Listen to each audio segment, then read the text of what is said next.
Hi, this is Dr. Gregory Sadler. I'm a professor of philosophy and the president and founder of an educational consulting company called Reason.io, where we put philosophy into practice. I've studied and taught philosophy for over 20 years, and I find that many people run into difficulties reading classic philosophical texts. Sometimes it's the way things are said or how the text is structured. But the concepts themselves are not always that complicated, and that's where I come in. To help students and lifelong learners, I've been producing longer lecture videos and posting them to YouTube. Many viewers say they find them useful.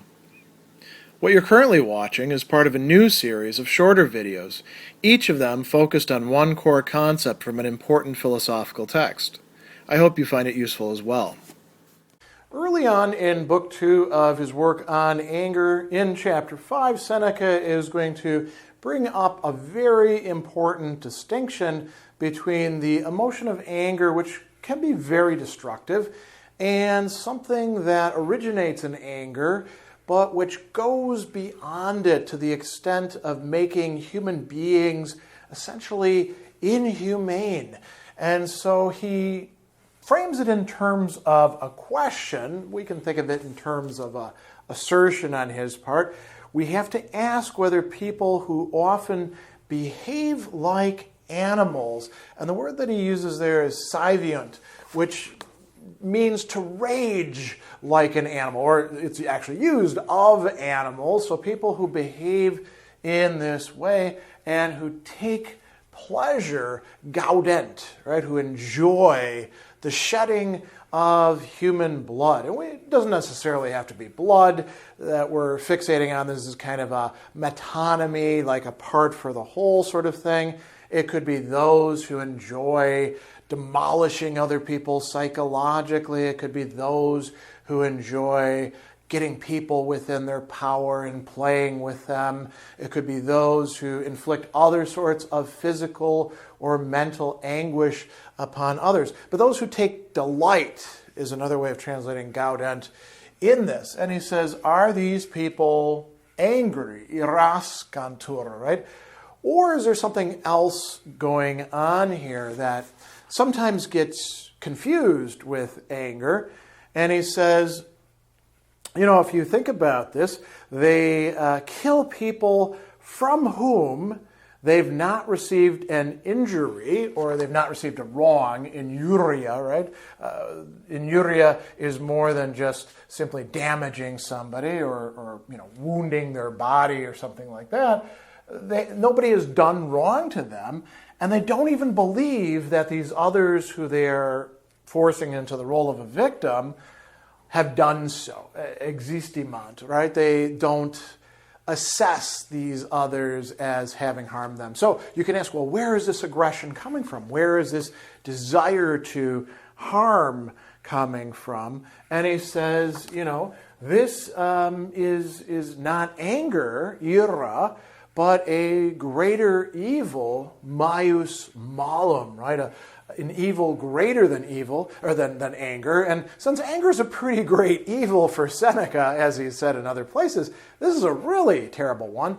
And it's an evil that is incurable, insanible. It can't be brought back to a healthy state once a person has degenerated this far. So what is this then? He says that this is not anger, but what we could translate as either bestiality or brutality, ferritas, wildness, being feral, right? And it's interesting that, with human beings, this ferality takes the form for Seneca of this incredible aggression, this desire to harm for its own sake.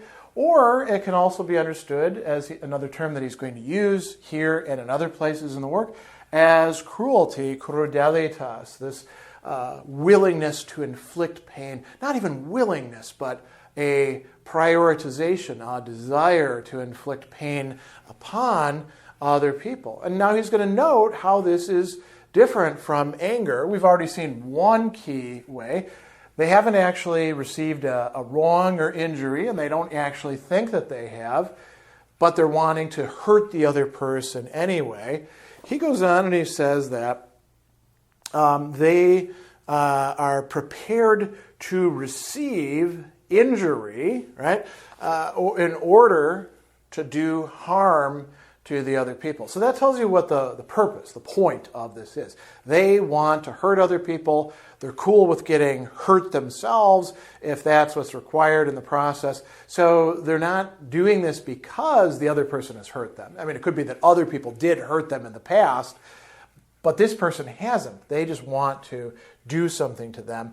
And he says that they seek to harm others not for the sake of vengeance, ultionum in Latin, but actually for pleasure, voluptas, right? Voluptatem in this case. So there's a very different, let's call it motivational structure going on here, which differentiates them not just from run-of-the-mill people who happen to be angry, but even from those who Seneca has discussed much earlier in the work, in Book 1, those who are irascible, right? Being irascible means you're touchy, you're more likely to take offense, to get angry, to act on your anger, right? It's a temperament. He's also going to talk about physical temperaments here in Book 2 as well. These people have gone further than that. It's no longer anger, it's now something quite different. And he gives us a really interesting another criterion for this by saying these don't look like angry people. Literally, their face is not that of an angry person. What does an angry person look like? You know, their features are clenched up. They've turned red or pale or whatever other color. They're gnashing their teeth. They're spitting. They're doing all these sorts of things. These people are actually in a different state, and he talks about them, for example, smiling, right? Or laughing. He talks about them rejoicing. Gaudent is the word that he's using there. We've seen that already here. They're enjoying this. They enjoy pleasure. They reap the fruits, the fruuntur of pleasure and of otium, leisure. Relaxation is another way to translate it. So these are people who are hurting others deliberately so that they can enjoy, they can smile, they can make themselves calm, right? And Seneca says, well, that's really different than how people are when they're angry.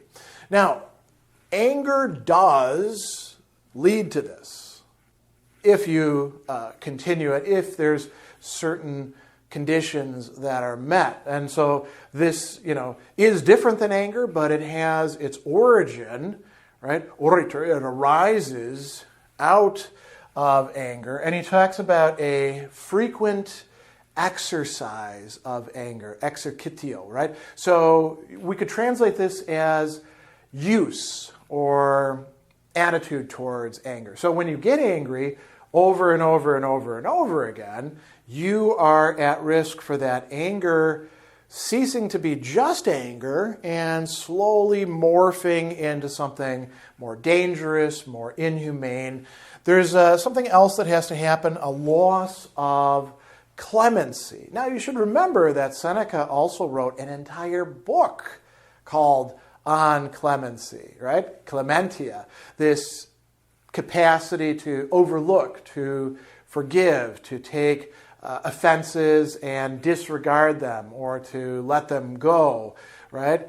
To get over them, you could say. So when we lose that, and we also slowly lose the memory of our human bonds, for example, those connecting us to the human race in general, to our neighbors, to our friends, to our family, to our co-workers, to people who are connected with us in other ways. When we cease to look at them as fellow human beings and we start to look at them as objects for our discharge of anger, aggressiveness, we might even say sadism over time, then what we see happening is there's a transformation that takes place. He says, transit, it goes over into crudelitas or cruelty, right?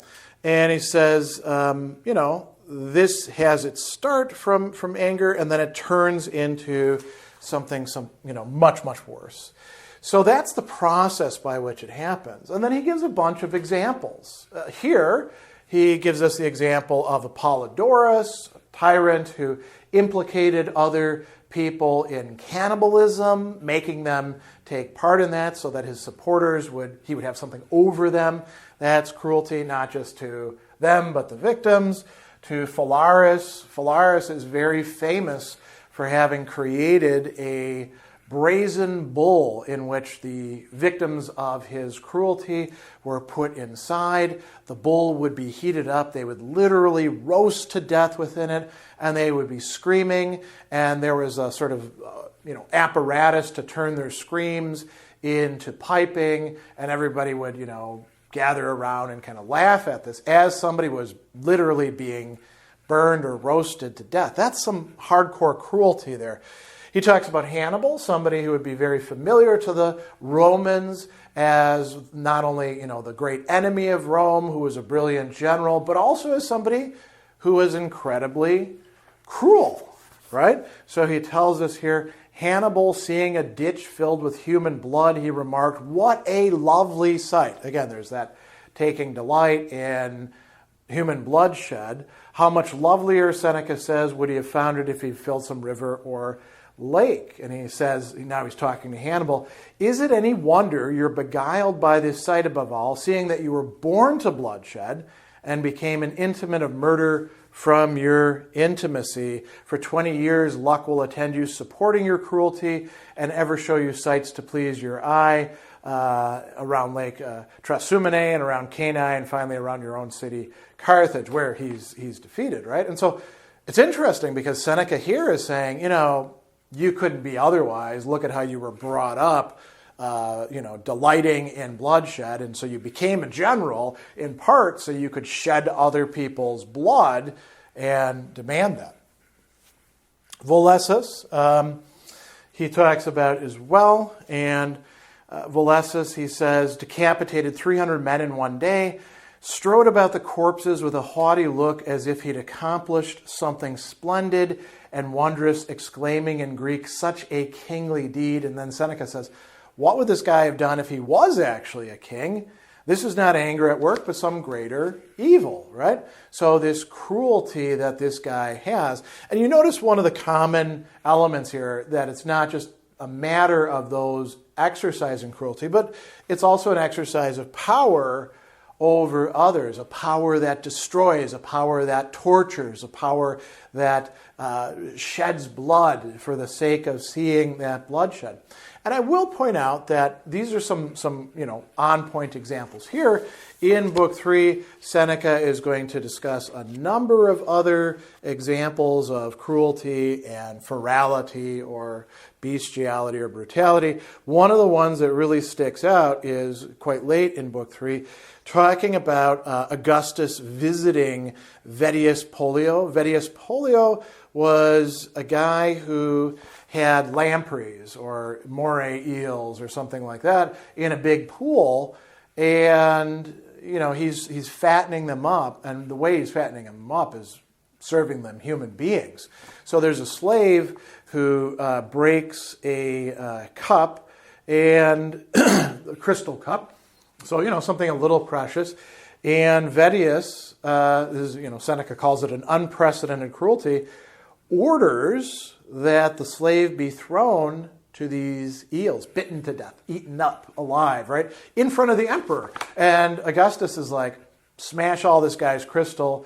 What is wrong with you? Now, this is an interesting case because, as we've seen, Seneca is telling us that this is an incurable disease. At this point, he actually tells us that this is the sort of anger I've described, bestial, monstrous, bloodthirsty, on the point of being incurable if something still greater doesn't give it a good scare. Augustus, in this case, is more powerful, and he's exercising power on this other person.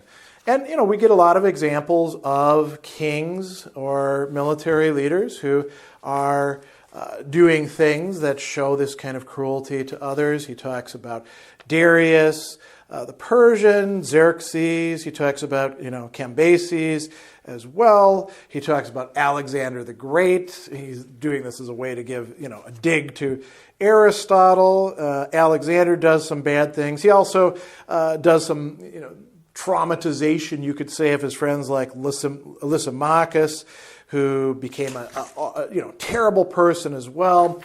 When he'd done the job of pruning Telesphorus of Rhodes, cutting his ears and nose, he put him in a cage like some sort of animal.